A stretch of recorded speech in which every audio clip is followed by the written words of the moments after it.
Farmer suicide is becoming an epidemic. It's absolutely, I think, one of the biggest issues we've got. It's just off the charts, high risk. If the farm and if the family farm ever gets to that spot where you think, you know, you're worth more dead than alive to us, you know, please think again. How do we make that farmer sitting at the table 3 o'clock in the morning just think this thing's going to be all right. It's going to get better. I don't know the answer, but it's not that simple. If it was, we'd already have it figured out.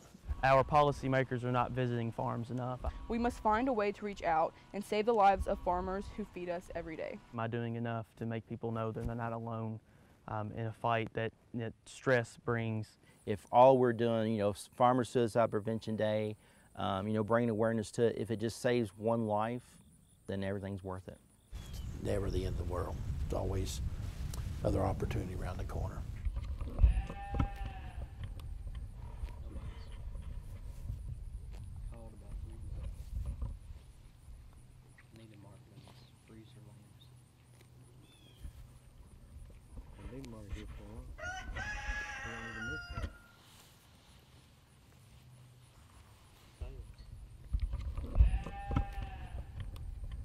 I just never heard about it, which it just kind of made me sad and mad that no one was talking about it, because it is like all around me.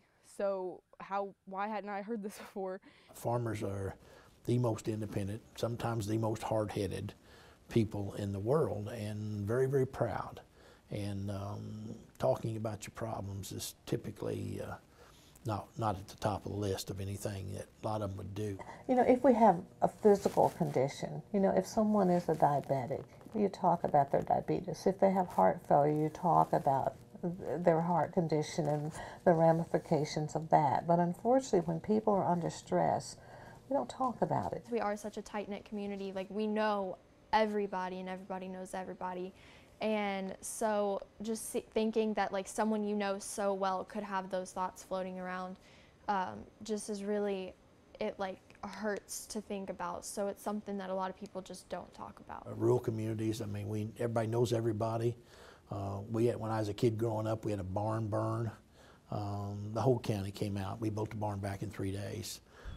It's that, you know, it's that kind of selflessness that is wonderful. When you go to someone's house, you know, it's not a 10-second conversation at someone's door. It's a 2-hour conversation sitting at their dinner table, eating a piece of, you know, apple pie, drinking a cup of coffee. Rural Kentucky is about building relationships. Why you was such a tight community is everybody swapped work, and I've eaten dinner in every house up and down both of these roads because you swap work every year with someone different. If you're sick, you know, expect you know, 3,000 casserole dishes to show up at your house. You know, that's just the way it is.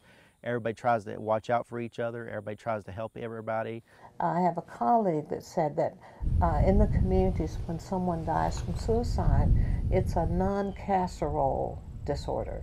In other words, the people do not want to reach out and talk to those individuals, and I think that is so sad.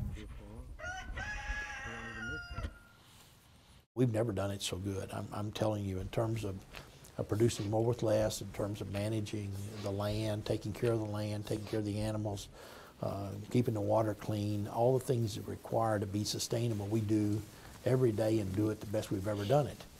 The problem is we don't have very good control over what we produce is what it's worth, and that's the very stressful part. Their livelihood can be wiped out with a single drought, infestation, or 15-minute hailstorm. How many people would go to work on Monday if it was going to rain, knowing that they wouldn't get paid on Friday? Or if it rained too much, they wouldn't get paid. There's so much stress in the harvest. My dad, he'll wake up at like 7, be out of the house by 8, and then he sometimes doesn't come in until like 1 in the morning. So he'll be out like countless hours just working. Sometimes during harvest season, he doesn't come in until, or he just doesn't come in. I've always thought that farming is just a hard job, but and physical wise, but mentally it's even harder. Your life depends on that one soybean. How is it going to be able to be harvested well? How is it going to be able to get on the market well? There's so many things that you just cannot control, whether it rains or doesn't rain, whether President Trump decides one day to say something about trade and the market goes down the limit. or he says something else and it goes up the limit. It's just, it's really high risk in almost every category. I lived this when I was growing up because you lived from paycheck to paycheck, and the cash crop was tobacco, which came in the income at the end of the year. And how did you stretch that? It hadn't been easy. It's really been tough. I had to buy it all. I had to pay for it all. I hope I don't lose it. It's farming's tough. You never know. It's just a real hard life, and it's not always for money. It's a way of life. Still, you can't stay here if you don't make a profit. I know it's cliche, people say it's in your blood, but I do think it's in your blood. I think it's a lifestyle. The farm is not only what they do, but it's their livelihood, it's who they are, it's the reflection, it's who they are as a person.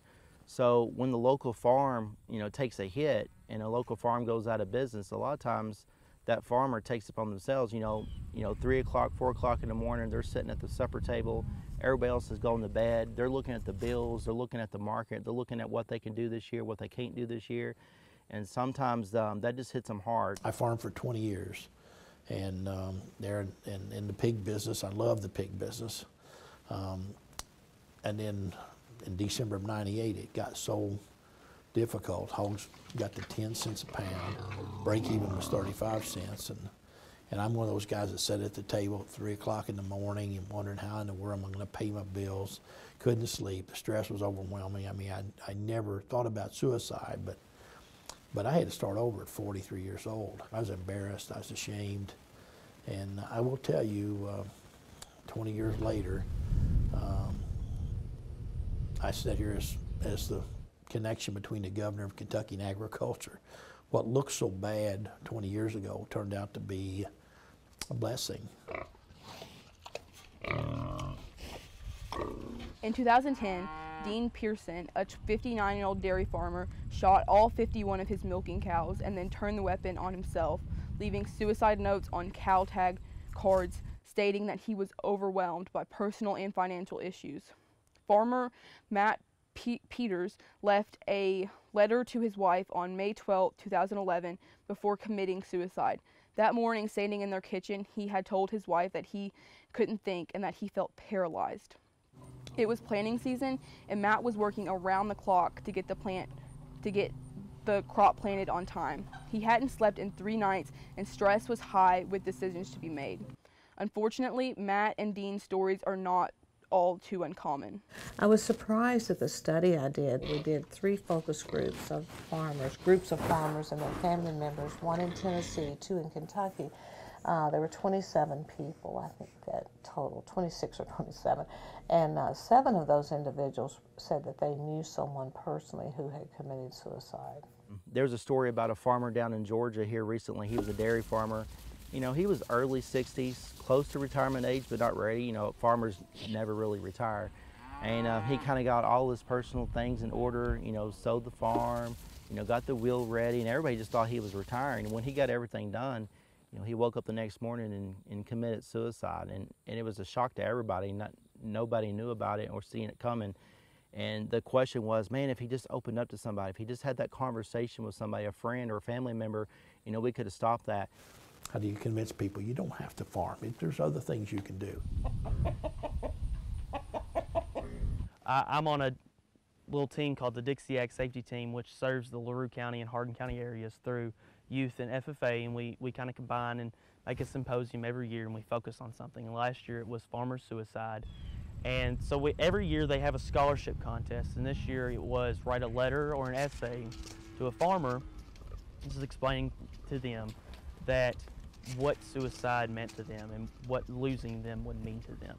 So actually, after I wrote this essay, and me and my mom were kind of talking about this, my great-grandfather actually committed suicide, and I had no idea until like a few weeks ago, which is completely shocking.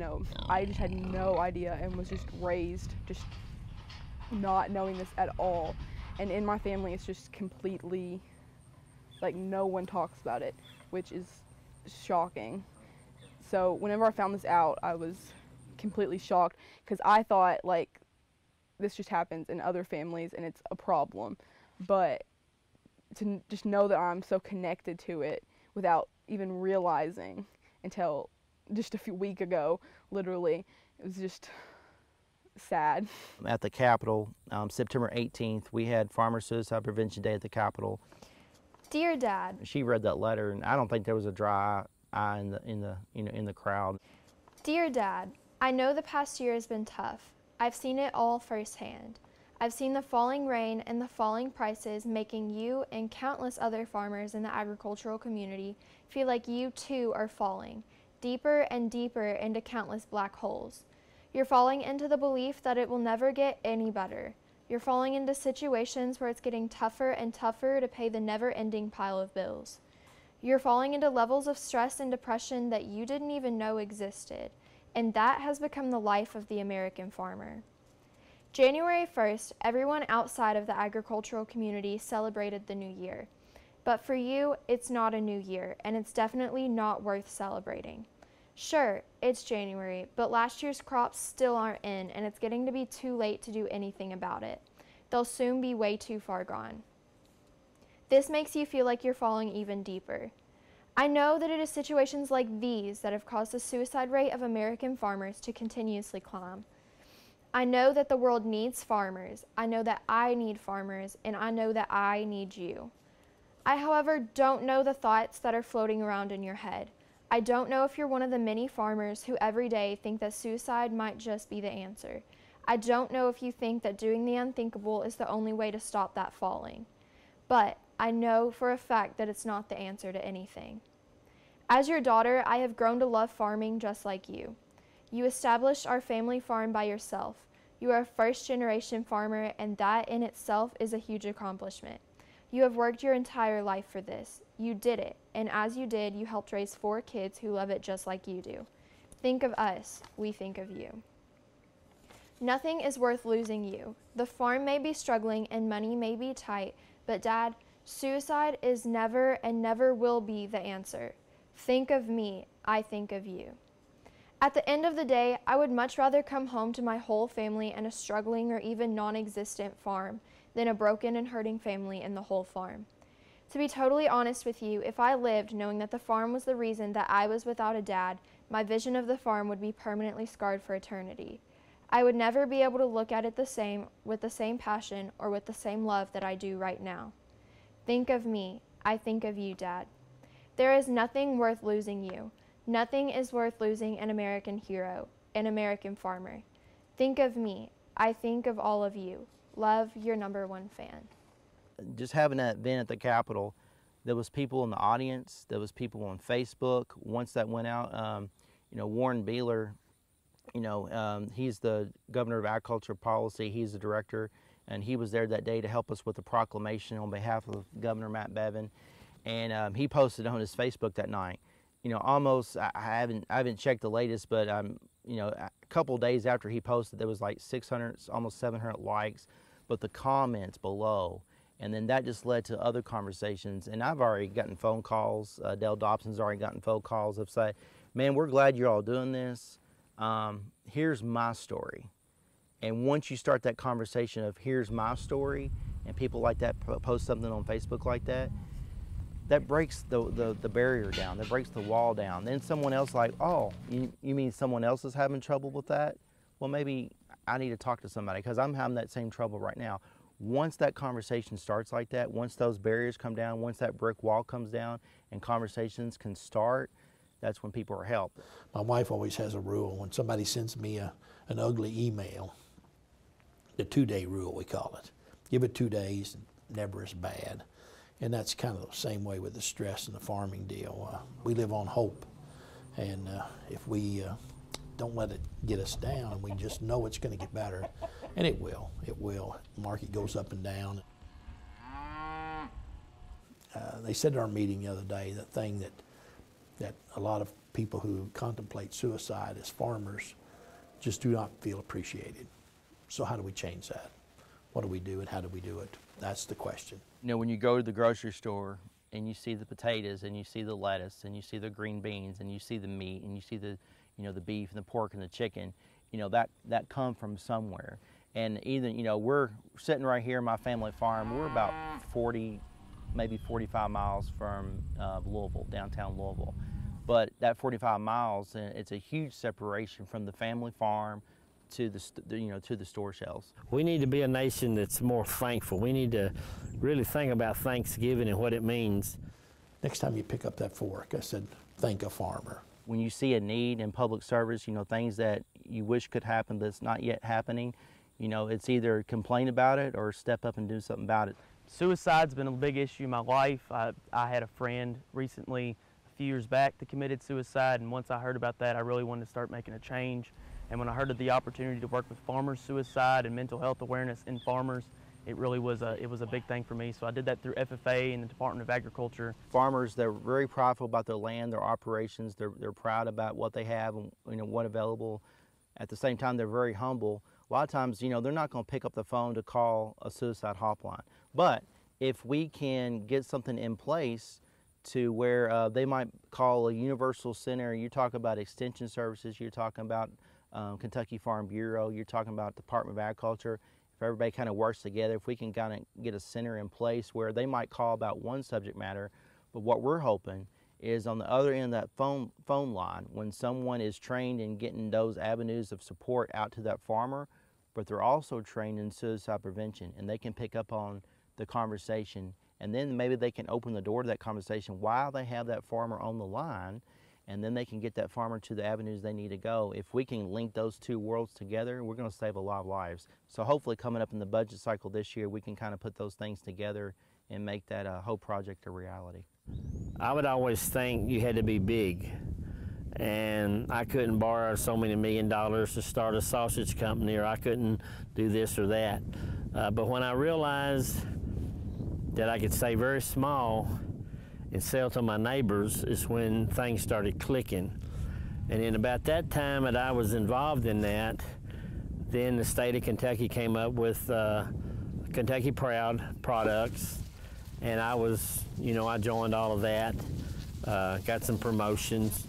But the little farmers markets has popped up in every county seat in the state of Kentucky, and now across the country. It's been phenomenal. I also think that we need to focus on healthcare providers understanding more about farming and the stress associated with farmers, because the literature tells us that many times when farmers seek help, if they're depressed and they're having stress, they will have physical symptoms when they go to that healthcare provider. And I think it's very important, whether it be physicians or nurse practitioners, that they realize that the stress that these farmers could be under, and perhaps the physical symptoms they're having, could be a manifestation of the stress. And we're talking about a ribbon campaign like breast cancer has. We're talking about these challenge coins, where we can give you a challenge coin, and then you take it and challenge them, get one in the farmer's pocket when they reach down, and it's going to be all right.